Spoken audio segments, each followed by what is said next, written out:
다른 시간에 또 그렇게 일어난 일이지만 두 가지 사건의 내용은 크게 다르지 않습니다. 이스라엘 백성들이 모세의 지도력과 하나님께서 모세를 통해 일하시는 내용에 대해서 원망하는 내용이라는 점에서 같습니다. 먼저 민수기 14장에 나오는 원망의 내용은 하나님께서 약속하신 가나안 땅에서 우리가 들어갈 수 없음을 보고 두려움을 느낀 나머지 불평하기 시작했습니다. 하나님께서 이스라엘 백성들을 약속의 땅, 가나안 땅으로 입성시키기 위해서 준비시키는데 그 첫 번째 일환으로 그 땅을 정탐하게 하십니다. 그러나 12명의 정탐꾼 중 2명을 제외한 10명의 정탐꾼이 그 땅을 악평하고 불평하고 불만하게 됩니다. 그 땅 거주민은 강하다. 성읍은 견고하더라. 거인들이 많더라. 우리가 보기에도 우리는 메뚜기 같더라. 그런 이야기를 그 10명의 정탐꾼이 들고 왔습니다. 그래서 그 이야기를 들은 이스라엘 백성들이 아주 동요하고 감정적으로 무너지게 됩니다. 민수기 14장 1절에 온 회중이 소리를 높여 부르짖으며 백성이 밤새도록 통곡하였더라. 그렇게 말씀하고 있습니다. 부정적인 감정들이 독처럼 퍼져나가기 시작했습니다. 이성을 잃어버리고 하나님의 약속에 대한 그것도 잊어버리고 통곡하기 시작했습니다. 하나님의 긍휼을 구하는 통곡이 아니었습니다. 하나님의 긍휼을 구하고 하나님의 은혜를 구하는 그런 통곡이 아니었습니다. 이것은 하나님을 불신하는 통곡이었습니다. 하나님의 약속을 무시하는 그런 통곡이었습니다. 하나님은 이런 통곡을 싫어하십니다. 모든 통곡이 또 눈물이 나쁜 것은 아니지만 하나님의 마음을 전혀 생각하지 않고 하나님의 약속을 전혀 개의치 않고 그렇게 무시하면서 하는 통곡, 아이고 망했네, 아이고 망했어 라는 이런 통곡,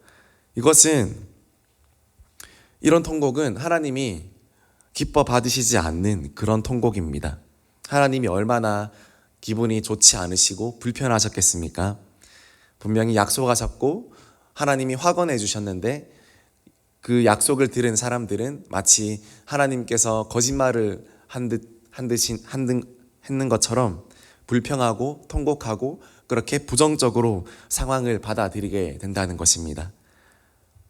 이스라엘 백성들은 급기야 이렇게 말합니다. 모세 말고 다른 지도자 한 명을 세워서 애굽으로 돌아가자. 애굽이 더 낫더라. 차라리 노예로 살 때가 더 나았더라. 그렇게 말했습니다. 모세가 얼마나 어안이 벙벙했겠습니까? 모세가 얼마나 당황했겠습니까? 또 얼마나 화가 났겠습니까? 이렇게 말했는데도 이스라엘 백성들은 변하지 않는구나 라는 그런 좌절감 때문에 얼마나 당혹스럽고 황당했겠습니까? 그런데 이때 모세가 어떻게 반응합니까? 성경은 이렇게 말씀합니다. 우리 민수기 14장 5절 말씀 다시 한번 같이 읽겠습니다. 모세와 아론이 이스라엘 자손의 온 회중 앞에서 엎드린지라. 모세와 아론이 이스라엘 자손의 온 회중 앞에서 갑자기 엎드리게 됩니다. 누구에게 엎드렸는지 그리고 왜 엎드렸는지 성경은 아무런 이야기도 하고 있지 않습니다. 그러나 우리는 충분히 짐작할 수가 있습니다. 모세는 하나님 앞에 엎드린 것입니다. 사실 아주 급박한 상황이었습니다. 수백만의 이스라엘 백성들이 동요하고 통곡하고 모든 부정적인 감정들이 빠르게 퍼져나가는 그런 긴급한 순간이었습니다. 빠른 상황 판단이 필요한 순간이었습니다. 빠른 대책이 필요한 순간이었습니다. 큰 소요가 일어날지도 모르는 일이었습니다. 심지어 모세가 자신의 목숨의 위협을 느끼는지도 모르는 상황이었습니다. 그러나 모세는 그 순간에, 그 급박한 순간에 하나님의 음성을 듣기 위해서 바닥에 납작 엎드립니다. 자신의 판단과 자신의 말이 먼저 나오기 전에 가장 먼저 하나님 앞에 엎드려서 하나님의 긍휼을 구하는 시간을 가졌다는 것입니다. 그것이 1시간이었는지, 그것이 30분이었는지, 그것이 1분이었는지, 그것은 모릅니다. 그러나 중요한 것은 모세는 그 순간에 하나님 앞에 엎드렸습니다. 엎드린다는 것은 무엇을 의미할까요? 첫 번째는 낮아짐을 의미합니다. 누구 앞에 엎드립니까? 높은 사람 앞에 엎드립니다. 우리 설날에 누구에게 절합니까? 높으신 분들에게 절합니다. 모세는 하나님 앞에 자신을 낮추었습니다. 왜냐하면 모세는 하나님의 종이었기 때문에 그렇습니다. 그래서 엎드렸습니다. 높은 사람 앞에서는 엎드려야 됩니다.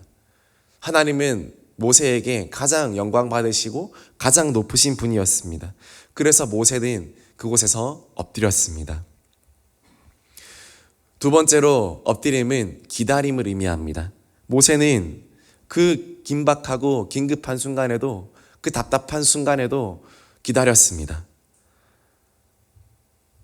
하나님 앞에 엎드려서, 바짝 엎드려서 하나님의 주권을 다시 한번 인정하고 하나님의 일하심이 필요하다는 것을 생각하면서 그 순간에 엎드림으로 하나님께서 말씀하시도록, 하나님께서 일하실 수 있는 것이 있도록 모세는 전적으로 하나님이 일하시도록 기다렸습니다. 그리고 엎드림은 세 번째로 기도를 의미합니다. 우리가 간절히 기도할 때 어떻게 기도합니까? 엎드려서 기도합니다. 그냥 평소에는 앉아서 기도하지만 정말 간절할 때, 정말 해결되지 않을 때, 정말로 간곡할 때 우리는 두 손 두 발을 들고 심지어 엎드립니다. 성경에 수많은 하나님 앞에 간절히 기도했던 사람들은 다 엎드렸습니다. 엘리야가 비를 내리기를 간구할 때 그는 그의 머리를 그의 무릎 사이에 놓고 간절히 엎드려 기도했습니다. 예수님은 십자가 앞에서 십자가 고난을 당하기 직전에 겟세마네 동산에서 간절히 엎드려 땀방울이 핏방울이 되실 때까지 기도하셨습니다. 엎드림은 이처럼 간절히 기도하는 그 기도의 대명사입니다. 이처럼 엎드림은 낮아짐이요, 그리고 기다림이요, 그리고 기도입니다. 모세는 하나님 앞에 이렇게 엎드렸던 것입니다. 하나님의 은혜를 구하기 위해서 말입니다. 오늘 두 번째 본문도 마찬가지입니다. 레위지파 고라와 다단과 아비람과 온이 모세를 대적하여 일어났습니다. 250명의 지휘관을 데리고 모세를 반역했습니다. 모세, 너 혼자 일하느냐? 너 혼자 사역자냐? 우리도 레위지파다. 우리도 하나님의 성전을 맡은 사람들이다. 그렇게 반역합니다. 그런데 이때도 모세는 어떻게 반응합니까? 우리 민수기 16장 4절 말씀 같이 읽겠습니다. 모세가 듣고 엎드렸다가 이 일을 듣고 이 일이 일어난 것을 보고 모세는 바로 엎드립니다. 사실 모세는 어떤 사람이었습니까? 아주 혈기왕성한 사람이었습니다. 그것 때문에 사람을 죽인 이력도 있습니다. 그리고 모세는 못하겠다, 힘들겠다 이런 말을 입버릇처럼 자주 많이 말했습니다. 하나님께 처음 부름받을 때부터 그랬습니다. 이스라엘 백성들이 너무 힘들게 할 때도 하나님 못하겠습니다. 제가 이 백성을 낳았습니까? 그렇게 말하면서 하소연하기도 했습니다. 그러나 시간이 갈수록 모세는 점점 말을 줄이고 그리고 이런저런 하소연을 하고 그렇게 하기보다 자기 생각도 줄이고 자기 의견도 줄이고 점점 하나님 앞에 더 엎드리는 시간을 많이 가지게 되는 것을 우리는 볼 수 있습니다. 처음에는 하나님 앞에 하소연합니다. 이렇게 저렇게 말합니다. 이렇게 저렇게 불평합니다. 고자질합니다. 그러나 시간이 가면 갈수록 모세의 그런 모습은 사라지고 하나님 앞에 엎드렸더라 라는 이 말이 더 자주 나옵니다. 모세가 엎드리는 모습은 성경에서도 자주 나옵니다.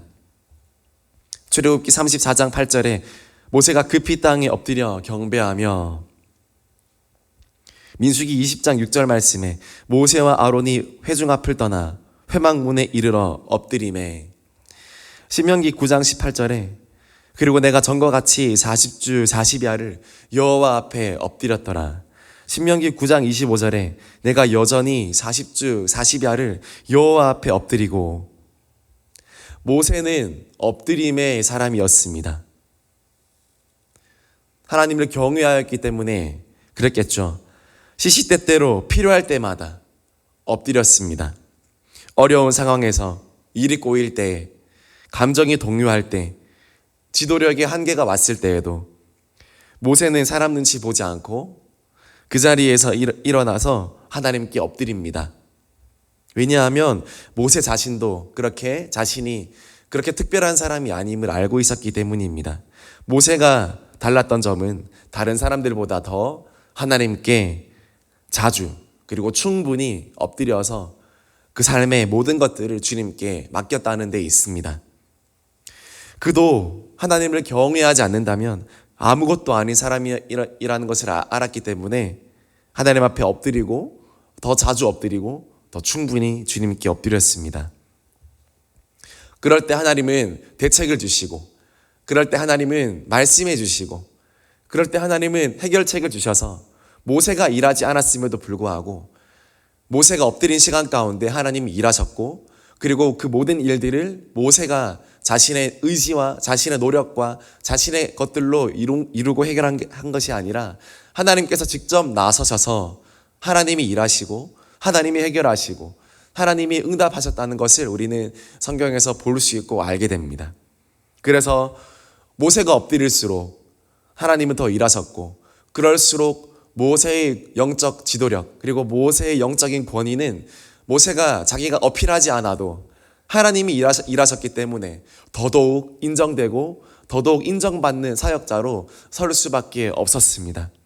여러분, 우리가 어떤 문제가 생겼을 때, 또 나의 지도력에 문제가 생겼을 때, 또 내 상황 가운데 내 삶에서 문제가 생겼을 때, 사람들이 나를 따라주지 않을 때 어떻게 하십니까?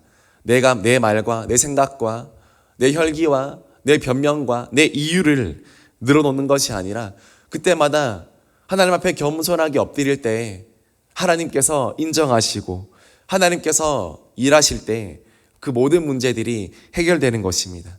인생의 모든 문제들도 마찬가지입니다. 어떠한 문제들 앞에서도 우리가 하나님 앞에 하나님을 경외하고 하나님께 엎드렸을 때에 그 일은 하나님이 해결해 주시고, 우리의 모든 것들도 하나님이 회복시켜 주시고, 우리의 모든 것들도 하나님이 원상태로, 아니 그전보다 더 좋은 상태로 돌려주시는 것입니다.